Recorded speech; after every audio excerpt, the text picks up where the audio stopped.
बंधन का कारण पूछने पर अष्टावक्र ने अपने पहले प्रवचन में ही राजा जनक से कहा कि हे राजा, आप तो पहले से ही मुक्त हैं। आपने तो मात्र इस संसार को पकड़ रखा है। यह एक वाक्य पूरे संसार के लिए सबसे बड़े ज्ञान का स्रोत है। आज हम इस संसार में अपनी कामना और वासना की पूर्ति के लिए इसे पकड़े हुए हैं और रातों दिन भटकते रहते हैं, और यह दोनों ही मरते वक्त तक कभी पूर्ण नहीं होते हैं। इस सत्य को जानते हुए भी हम माया के प्रभाव में उसके अधीन अपना संपूर्ण जीवन नष्ट कर देते हैं और अंतिम समय तक हमारे हाथ कुछ भी नहीं आता है। जबकि सनातन जीवन शैली के सभी शास्त्र यह बतलाते हैं कि यह संसार मिथ से भरा हुआ है। अर्थात जो भी व्यक्ति इस संसार को जिस दृष्टि से देखता है, वह इस संसार में उसी दृष्टि में संपूर्णता को महसूस करता है, जबकि यह संसार संपूर्ण नहीं है। यह मात्र माया का छलावा है, जिसे पुरुषार्थ से नहीं जीता जा सकता। बल्कि इस माया को पुरुषार्थ से जीतने के चक्कर में व्यक्ति अपने प्रारब्ध भोग का निर्माण कर लेता है और जन्म जन्मांतर तक इस संसार में सुख और दुख भोगता रहता है। इसलिए इस माया को जीतना है तो व्यक्ति को संसार की यात्रा पर विराम लगाना होगा और अंत यात्रा में प्रवेश करना होगा। क्योंकि इस संसार में बहुत सी बड़ी मछलियां हैं जो आपको प्रतिक्षण निकल जाने के लिए तैयार बैठी हैं। इसे ही प्रतिस्पर्धा का दौर कहा जाता है।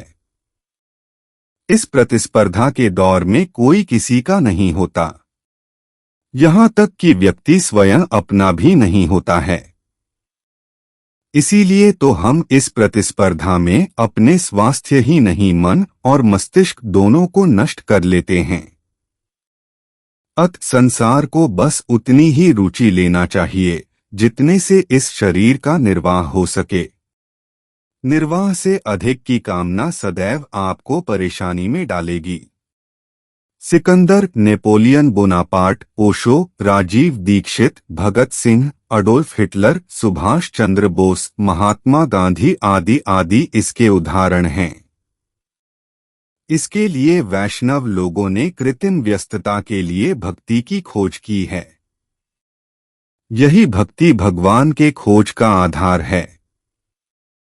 सभी विचारक जानते हैं कि इस भक्ति से नहीं प्राप्त कुछ नहीं होता है, बल्कि भक्त जीवन भर संसार में संघर्ष करते रहते हैं और मृत्यु के बाद पुनः इसी संसार में अपने संचित प्रारब्ध को भोगने के लिए जन्म ले लेते हैं।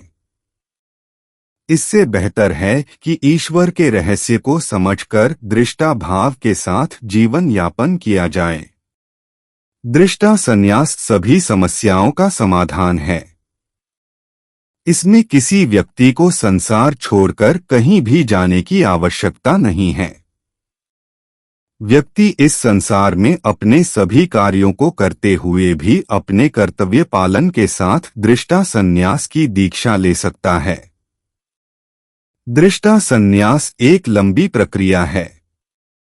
जिस तरह नया चलना सीखने वाले बच्चे को प्रतिक्षण सहारे की आवश्यकता होती है, उसी तरह नए दृष्टा सन्यासी को प्रतिक्षण मार्गदर्शन की आवश्यकता होती है। क्योंकि संसार में हमारे जीने का तरीका ही गलत है। किंतु जब एक बार बालक चलना सीख जाता है तो फिर उसे किसी के सहयोग की कोई आवश्यकता नहीं होती है। वैसे ही जब दृष्टा सन्यासी एक बार संसार में जीना सीख जाता है तो फिर उसे इस संसार में अपने जीने के लिए किसी के भी मार्गदर्शन की आवश्यकता नहीं होती है। दृष्टा संन्यास ही इस संसार में रहते हुए इस संसार से मुक्त होने का एकमात्र सहज उपाय है।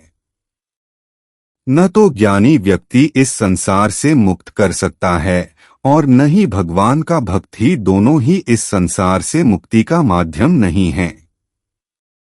बल्कि यह लोग अनेकों समस्याओं का कारण हैं। इसलिए दृष्टा सन्यासी की दीक्षा लीजिए। अपने को संसार में परिपक्व कीजिए और संसार के बंधन से मुक्त हो जाइए।